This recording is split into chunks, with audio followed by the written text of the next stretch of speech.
नितिन, ध्रुव, रिया और वर्षा ये चारों कॉलेज के टाइम के दोस्त थे और कॉलेज के बाद सब लोग अपनी जॉब में इतने बिजी हो गए कि एक दूसरे से मिलने का समय ही नहीं मिला।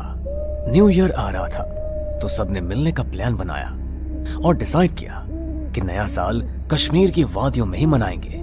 नितिन के पास अपनी गाड़ी थी तो रात को उन्होंने कश्मीर का सफर तय करना शुरू किया और अगली सुबह तक कश्मीर पहुंच गए। 31 दिसंबर का दिन था। वो बस रात को होने वाली न्यू ईयर पार्टी का इंतजार कर रहे थे। यार, कश्मीर तो सचमुच स्वर्ग है। यहाँ की सुंदरता देखकर तो मैं मंत्रमुग्ध हो गया हूँ। यार, पहाड़ी इलाके जितने सुंदर होते हैं वहाँ पर भूतों की घटनाएं भी उतनी ज्यादा होती है। मैंने सुना है कि कश्मीर में बहुत सी ऐसी जगह है जहाँ पर हमेशा लोगों को छलावा होता है और उस छलावे में फंसकर लोग मारे जाते हैं। अरे यार, तो क्यों हमें डराने की कोशिश कर रहा है? हम यहाँ पर न्यू ईयर सेलिब्रेट करने आए हैं, ना कि तेरी भूतिया कहानियाँ सुनने। अरे मैं तो बस सच बता रहा हूँ, तुम्हें नहीं मानना तो मत मानो। वो सभी न्यू ईयर की पार्टी के लिए कश्मीर में एक कैंपिंग साइट गए। वहां पर पहुंचकर उन्होंने अपने टेंट लगाए और बॉनफायर जलाने की तैयारी की। वो सभी बॉनफायर जलाकर उसके पास बैठ गए। तभी नितिन ने कहा, यार, मैंने सुना है कि कश्मीर की लड़कियां बहुत सुंदर होती है। पहाड़ी लड़कियों की खूबसूरती कुछ अलग ही होती है। काश अभी मेरे पास कोई पहाड़ी लड़की आए और बोले कि तुम कितने अच्छे हो, मुझे तुमसे शादी करनी है। भाई, रात के 12 बजे किसी लड़की का तो पता नहीं, लेकिन कोई भूतनी जरूर तेरे पास आ सकती है। जब देखो तब फालतू की बातें करता रहता है। अच्छा बेटा, मैं फालतू की बातें कर रहा हूँ, तू तो जैसे बहुत समझदारी वाली बातें करता है ना। अरे यार, वर्षा के सामने ज्यादा सीधा बन रहा है। अच्छा तुम लोग बैठो, मैं अभी आता हूँ, बहुत जोर की लगी है।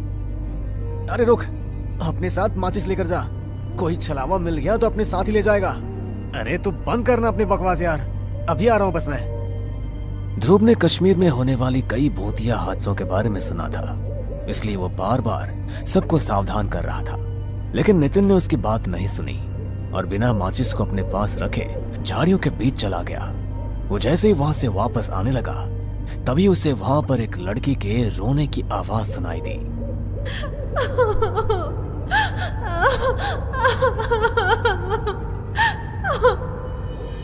अरे, इतनी रात गए लड़की के रोने की आवाज। कहीं सचमुच यहाँ पर कोई छलावा तो नहीं है? जल्दी से निकलना पड़ेगा।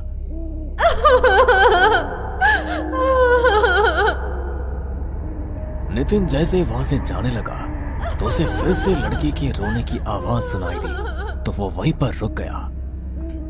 अरे अरे, फिर से वही आवाज। लगता है सच में कोई मुसीबत में है। हाँ, मैं मुसीबत में हूँ। तुम इस तरह अचानक से मेरे सामने कैसे आ गई? अभी तक तो यहाँ पर कोई नहीं था। मेरी मदद करो। मैं तो बहुत समय से यहाँ पर किसी की मदद का इंतजार कर रही हूँ। अंधेरे की वजह से आप मुझे देख नहीं पाए। मैं बहुत मुश्किल में हूँ, प्लीज मेरी मदद कर दीजिए। शहर से आए हुए कुछ लड़के मेरे पीछे पड़ गए थे। बड़ी मुश्किल से अपनी जान बचाकर भागी हूँ। यहाँ पर अकेली रहती हूँ, कोई ऐसा है भी नहीं जिसके पास मैं मदद के लिए जा सकूँ। आप मुझे अच्छे इंसान लगते हैं, आप मेरी मदद करेंगे ना?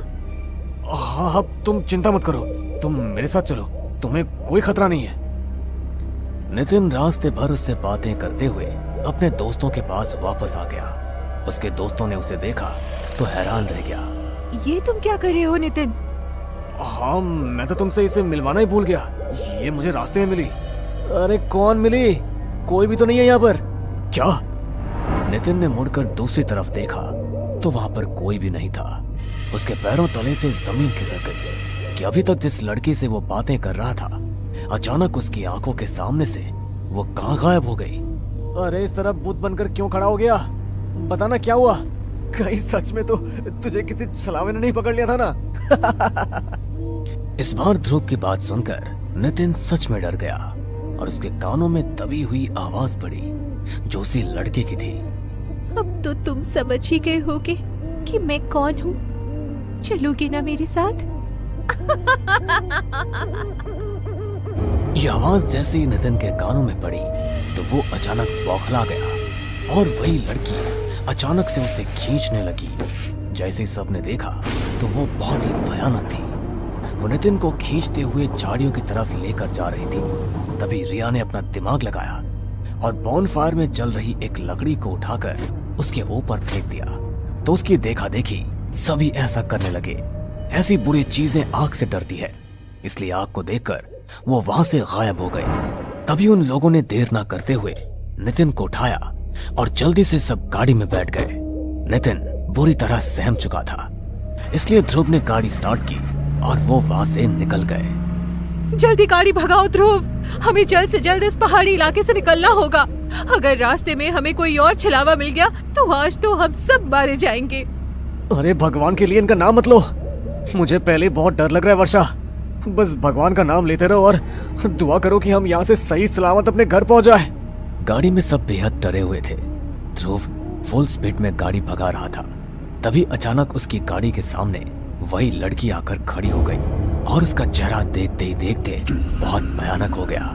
उसे गाड़ी के सामने देखकर ध्रुव अचानक बौखला गया और गाड़ी का बैलेंस बिगड़ गया।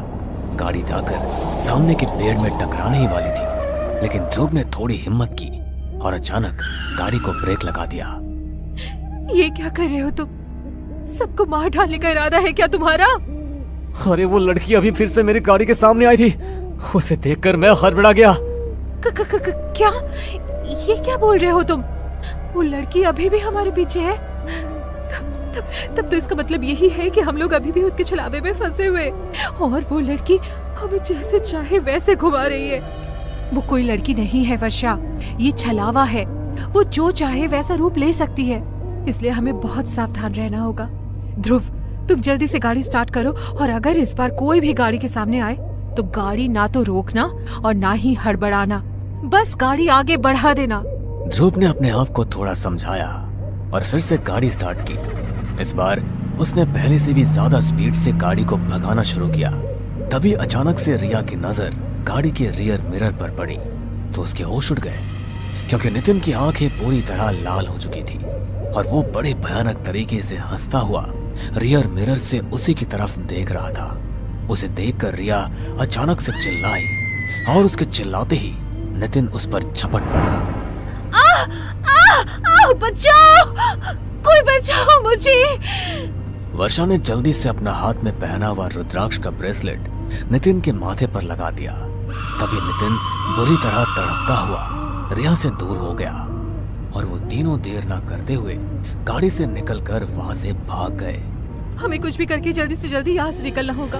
अब तो नितिन भी उसकी चपेट में आ गया और अगर उसने हमें ढूंढ लिया तो वो हमें मार डालेगा। तुम्हारे हाथ का रुद्राक्ष का ब्रेसलेट कहाँ गया वर्षा? ओह माय गॉड, लगता है मेरा रुद्राक्ष वाला ब्रेसलेट गाड़ी में ही गिर गया। Oh no.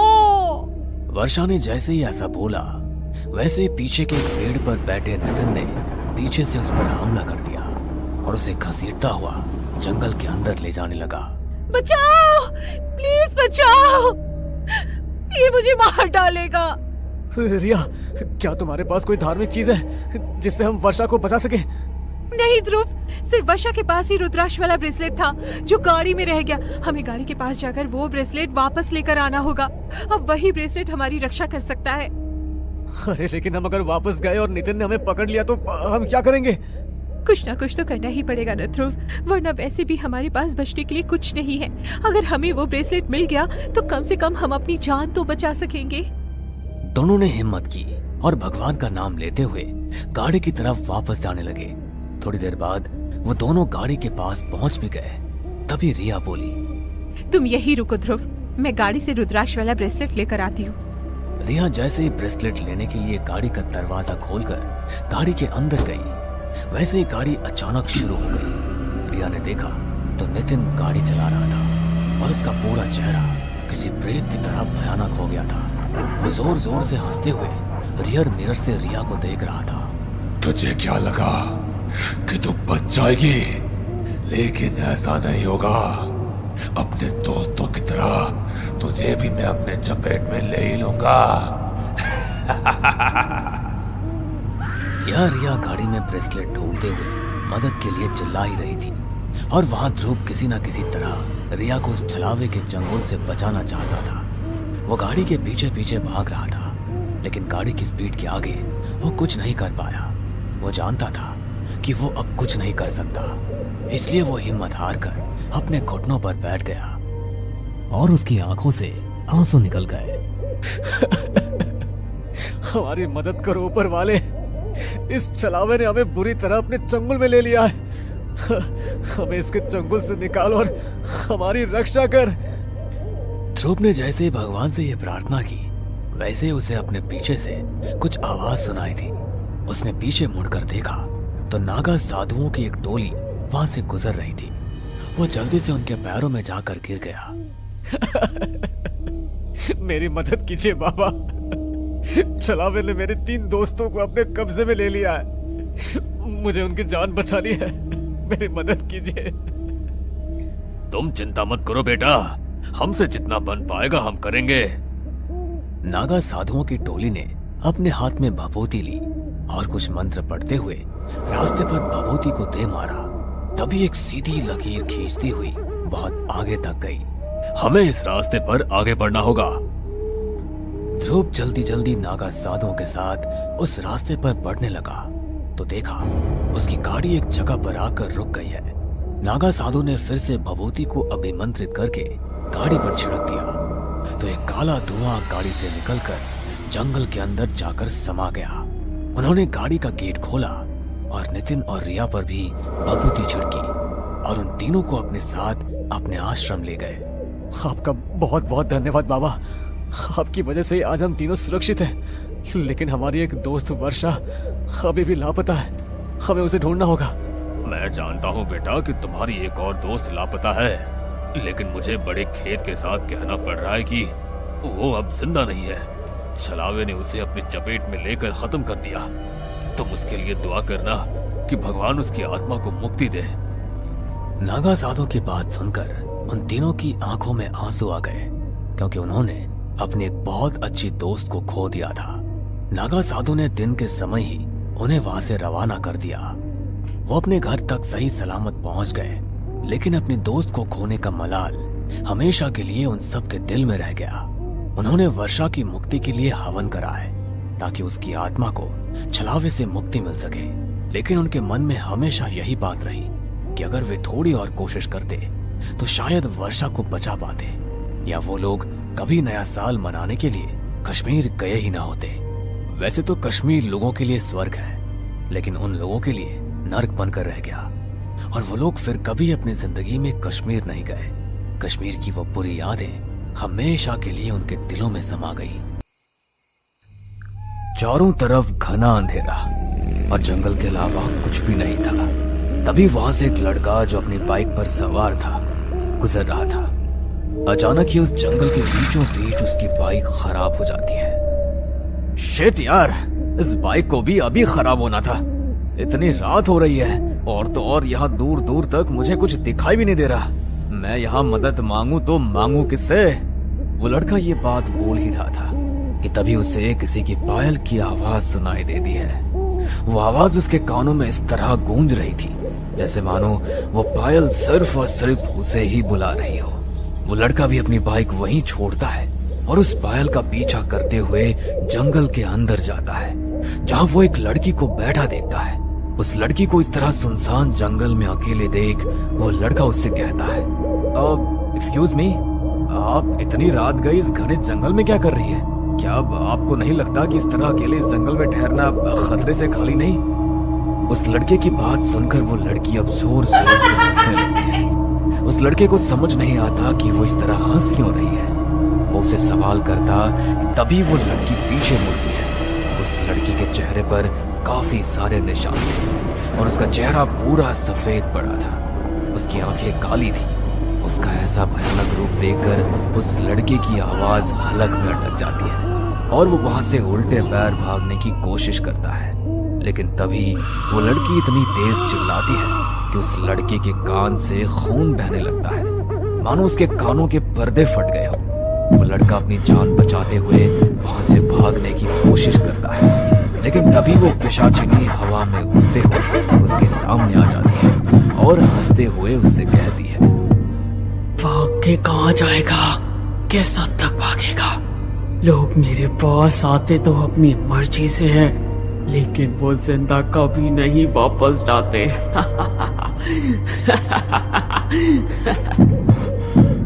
वो लड़का कुछ बोल पाता उससे पहले ही पिशाचिनी उस लड़के के ऊपर चढ़ जाती है और अपने गहरे नुकीले दांतों को बाहर निकालकर उसके गर्दन पर चुभाकर उसका खून चूस लेती है। इस तरह वो लड़का अपनी जान से हाथ धो बैठता है। उसका पूरा शरीर पीला पड़ चुका था और वो वहीं ढेर हो जाता है। तभी वो पिशाचिनी उसका पैर पकड़कर खींचते हुए उसे हाईवे पर फेंक देती है। ये कहानी है सीलमपुर गांव की, जहां रात के समय कोई भी बाहर नहीं निकलता था, क्योंकि ऐसा माना जाता था कि रात के समय उनके गांव में एक ऐसी चीज भटकती है जिसकी कल्पना शायद किसी गांव वालों ने नहीं करी थी। पर क्या गांव पर किसी की बुरी नजर लगी थी या किसी और का ही साया था, ये तो हमें इस कहानी में ही पता चलेगा। सीलमपुर गांव में विवेक नाम का एक लड़का अपनी माँ सुनीता और भाई विक्रम के साथ रहा करता था। ऐसे ही एक दिन, माँ आज मैं शहर जा रहा हूँ और मुझे आने में थोड़ा लेट हो जाएगा, इसलिए तुम मेरे लिए रुकना मत और खाकर सो जाना। ये बात तो ठीक है विवेक, लेकिन अगर तुझे लगा कि तुझे आने में रात हो जाएगी तो एक काम करना, शहर में कहीं रुक जाना, क्योंकि रात के समय हमारा गांव सुरक्षित नहीं है। ये तुम अच्छे से जानते हो। क्या माँ, कैसी बात कर रही हो आप? ऐसा कुछ नहीं है। अच्छा मैं चलता हूँ।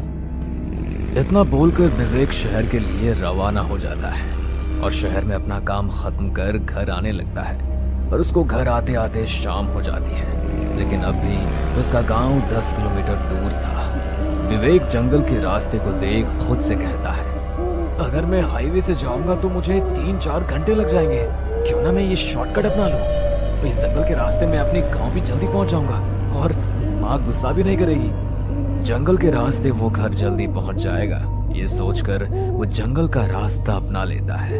वो थोड़ी ही दूर चलता है कि तभी उसको किसी के रोने की आवाज आती है।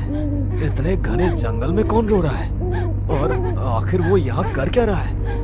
विवेक उस रोती हुई आवाज का पीछा करता है। थोड़ी दूर चलने पर उसे एक लड़की बैठी हुई नजर आती है, जो अपने घुटने पर अपने सर को टेक कर रो रही थी। उस लड़की को देख विवेक अपने बैग से पानी निकालता है और उसे देते हुए कहता है, सुनिए, आप इस तरह रो क्यों रही है? और तो और आप अकेले इस जंगल में क्या कर रही है? अरे इस जंगल में किसी जानवर ने आपका शिकार कर लिया तो? विवेक की बात सुनकर वो लड़की अपना चेहरा ऊपर उठाती है। उस लड़की की आंखें पूरी तरह लाल थी, पर विवेक उसकी लाल आंखों को इग्नोर करते हुए उसको पानी देता है। देखो, रोते रोते पूरी आंख लाल कर ली है तुमने। ये लो पानी पियो। मैं पानी नहीं पीती, मुझे पानी नहीं चाहिए। यार ये सही है, अपना गुस्सा तुम खाने पीने पर निकाल रही हो। एक काम करो, तुम मेरे साथ चलो। विवेक की बात सुनकर उस लड़की के चेहरे पर स्माइल आ जाती है और वो उसके साथ उसके घर जाने के लिए तैयार हो जाती है। कुछ देर बाद विवेक और वो लड़की दोनों ही विवेक के घर चले जाते हैं, जहाँ सुनीता उस लड़की को देख विवेक से कहती है, विवेक, ये कौन है? माँ ये कौन है ये तो मुझे भी नहीं पता, लेकिन ये एक लड़की है। तुम्हें पता है, ये मुझे जंगल में रोती हुई मिली थी। जंगल में? तू जंगल के रास्ते से आया था? अरे तेरी बुद्धि पर पत्थर पड़ गया है क्या? एक तो तुझे इस लड़की का नाम नहीं पता, ऊपर से तू इसे जंगल से लेकर आया है। अरे नालायक, तुझे मालूम नहीं उस जंगल में एक पिशाचिनी रहती है जो लोगों का खून चूस कर उसको मार डालती है। कहीं ये लड़की वही पिशाचिनी तो नहीं है? हे लड़की, सच बता, तू पिशाचिनी तो नहीं है ना? अगर तू पिशाचिनी है तो मेरे घर से चली जा, क्योंकि मैं तुझे मेरे घर को कुछ नहीं करने दूंगी। आंटी जी, आप ही कैसी बातें कर रही हैं? वो तो मेरे घर वालों ने मुझे घर से निकाल दिया था, इसलिए मैं उस जंगल में रो रही थी। लेकिन भला हो विवेक जी का, जो इन्होंने मेरी मदद करी। आंटी जी, अगर आपको ऐसा लग रहा है कि मैं कोई पिशाचिनी हूँ तो मैं यहाँ से चली जाती हूँ। इतना बोलकर पिशाचिनी पीछे मुड़ती है और अपनी आंखों को काली कर अपने दांत बाहर निकालने लगती है। पर तभी विवेक बीच में बोल पड़ता है, माँ ये आप कैसी बातें कर रही है? देखो रात ज्यादा हो रही है, अगर आपको इसे घर से बाहर ही करना है तो सुबह कर देना। एक जवान लड़की को इस तरह घर से बाहर निकालना सही नहीं है। पिशाचिनी अपने रूप को नॉर्मल करते हुए दोबारा सुनीता की तरफ मुड़ जाती है। उसकी आंखों में मासूमियत देखकर अब सुनीता को भी लगने लगता है कि वो कोई पिशाचिनी नहीं बल्कि एक आम इंसान है और वो उसे अपने घर में पनाह देने के लिए तैयार हो जाती है। सभी लोग खाना खाकर सोने के लिए जाते हैं, लेकिन इस दौरान वो पिशाचिनी खाना नहीं खाती। देर रात सभी सो रहे थे, तभी वह पिशाचिनी उठती है और हवा में उड़ने लगती है। उसके काले खुले बाल हवा में लहरा रहे थे। वो पिशाचिनी उड़ती हुई सिर्फ और सिर्फ विवेक के इर्द गिर्द घूम रही थी। कुछ देर बाद पिशाचिनी आराम से विवेक के करीब बैठी है और धीरे धीरे उसकी गर्दन के पास अपने नुकीले दांतों वाला मुंह ले जाती है। अचानक विवेक की आंख खुल जाती है और वो इस लड़की को अपने इतने करीब देखकर एकदम उठकर पीछे हो जाता है। ये आप क्या कर रही थी? आप मेरे इतने करीब? वो मुझे माफ कर देना। मैं वो दरअसल मेरे पास कोई जवाब नहीं है, पर मैं आपसे प्यार करने लगी हूँ। इन कुछ घंटों में आपने जिस तरह से अपने घर वालों से मेरे लिए लड़ाई करी है और जितनी मेरी केयर करी है, ये सब देखकर मुझे आपसे प्यार हो गया है। विवेक कुछ कहता तभी वो पिशाचिनी अपनी आंखों को काली करती है। विवेक भी उसकी आंखों में खो जाता है और वो उसके सम्मोहन में आ जाता है। अब अगले दिन विवेक उस पिशाचिनी से शादी करने की बात करता है। माँ, मैं नेहा से शादी करना चाहता हूँ। मैं नेहा को प्यार करने लगा हूँ। मैं इसको अपनी पत्नी बनाना चाहता हूँ। अरे मत मारी गई है क्या तेरी? बिना सोचे समझे कोई भी फैसले लिए जा रहा है। तुझे इसका नाम भी अभी तक नहीं पता लगा, ना इसके खानदान का पता, ना परिवार का पता, और तू इससे शादी करने की बात कर रहा है। विवेक पिशाचिनी के कब्जे में था, इसलिए विवेक अपनी माँ के सिंदूर को उठाता है और पिशाचिनी यानी नेहा की मांग में भर देता है। ये देख सुनीता अपने सर पर हाथ रख लेती है। अब ना चाहते हुए भी उसको उसे अपनी बहू के रूप में स्वीकार करना पड़ता है। देखते ही देखते 3 दिन गुजर जाते हैं और इस 3 दिन के दौरान विवेक के घर वालों को पता लगता है कि नेहा पेट से है। शादी को अभी 3 दिन भी ठीक से नहीं हुए और ये इतनी जल्दी पेट से है। सुनीता अपने ही सवाल का जवाब ढूंढने लगती है। वो जानना चाहती थी कि उसके घर में जो आई है वो आखिर कौन है। बस यही जानने के लिए वो देर रात उठकर अपने कमरे में बैठी होती है कि तभी उसके कानों में किसी की बुदबुदाहट की आवाज सुनाई देती है। वो इस आवाज को गौर से सुन रही थी और वो आवाज कहीं और से नहीं बल्कि बाहर गांव से आ रही थी। सुनीता अपने कमरे में खिड़की खोलकर बाहर देखती है, जहाँ उसकी बहू अपने बालों को खोलकर आसमान में उड़ रही थी और अचानक ही वो खिड़की के पास आ जाती है। सासू माँ, आखिरकार तुमने मेरी सच्चाई देख ली, लेकिन कोई बात नहीं, मैं हर उस इंसान को मौत के घाट उतार दूंगी जिसको मेरे सच के बारे में पता चलेगा। इतना बोलकर वो पिशाचिनी एक काले धुएं में तब्दील हो जाती है और खिड़की द्वारा अंदर आ जाती है और एक बार फिर वो अपना भयानक रूप ले लेती है। जिसके बाद वो पिशाचिनी अपने दांतों को निकालकर अपनी सास की गर्दन पर काटकर उसका सारा खून पी जाती है। लेकिन ये सब कुछ दूर खड़ा विक्रम देख लेता है। तुम मेरी भाभी नहीं बल्कि एक पिशाचिनी हो। माँ ठीक बोलती थी कि तुम कोई मामूली इंसान नहीं हो। मैं तुम्हारी सच्चाई सबको बता दूंगा। मेरी सच्चाई तू तब बताएगा ना जब तू सच बताने के लिए जिंदा बचेगा। विक्रम जैसे ही पिशाचिनी की ये बात सुनता है, वैसे ही वो अपने कदमों को अपने भाई के कमरे की तरफ दौड़ाता है और भागते हुए अपने भाई के कमरे में जाता है और अपने भाई को सब कुछ बता देता है। ये जानने के बाद विवेक को जरा सी भी हैरानी नहीं होती। मैं जानता हूँ विक्रम कि नेहा कोई आम इंसान नहीं बल्कि एक पिशाचिनी है। पिशाचिनी भैया, अगर आपको ये सब कुछ पता था तो आपने हमें कुछ बताया क्यों नहीं? हम लोग गांव वालों के साथ मिलकर इस पिशाचिनी को कुछ।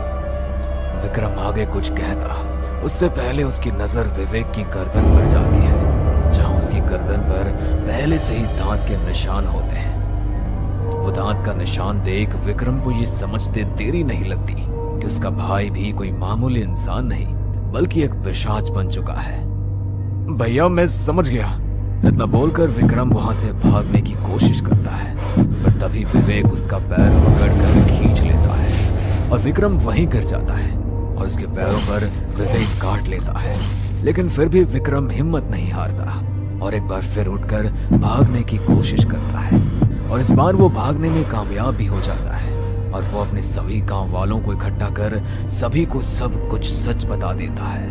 ये जानने के बाद सभी गांव वाले अपने हाथ में आग की मशाल लेकर आते हैं और विक्रम के घर को जला देते हैं। विक्रम के घर में विवेक और वो पिशाचिनी जल रहे थे, पर तभी वो पिशाचिनी अपने पेट पर एक जादू करती है। अपने पेट से अपना बच्चा निकालकर बाहर की तरफ फेंक देती है और इस तरह उन दोनों का अंत वहीं हो जाता है। लेकिन क्या सच में ये अंत था या यहाँ से शुरुआत थी एक नई कहानी की? हमें पूरा यकीन है दोस्तों कि आप लोगों को ये कहानी जरूर पसंद आई होगी। अगर आपके साथ भी कुछ ऐसे अनकहे किस्से हो चुके हैं तो प्लीज हमारे साथ शेयर करें, हम जरूर अपने चैनल पर उनको दिखाएंगे। हमारी ईमेल आईडी नीचे डिस्क्रिप्शन बॉक्स में दी गई है, तो प्लीज हमारे वीडियो और चैनल को शेयर एंड सब्सक्राइब करें और बने रहे हमारे साथ ऐसे ही अनकहे किस्से और कहानियां सुनने के लिए।